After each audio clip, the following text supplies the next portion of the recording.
America का कहना है कि उसने ईरान में 3 जौहरी मकामात को निशाना बनाया जो फोर्डो, नतंज और इस्फहान में वाक़ हैं।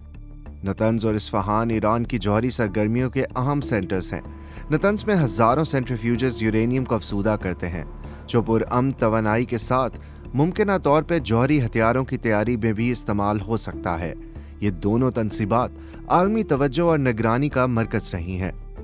लेकिन हाल ही में फोर्डो मरकज़ पर इसलिए खास तवज्जो दी गई क्योंकि यह ईरान की खुफिया और इंतहाई महफूज जौहरी फैसिलिटी समझी जाती है जिसे सिर्फ अमरीका का मखसूस बंकर बस्टर बम ही निशाना बना सकता था।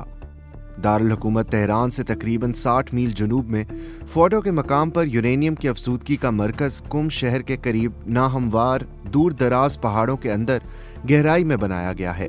इस सारे इलाके को एक बाड़ के जरिए महफूज किया गया है और इसमें दाखिले का एक ही रास्ता है जिस पर शनाख्ती चौकी बनाई गई है।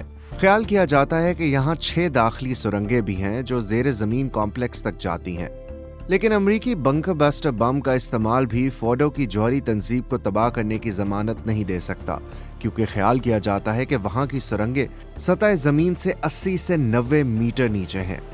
नतंज, फोर्डो और इस्फहान ईरान के जौहरी प्रोग्राम की अहम तनसीबात हैं, मगर ताहाल ये वाज़े नहीं कि अमरीकी हमलों से इन्हें कितना नुकसान पहुंचा है।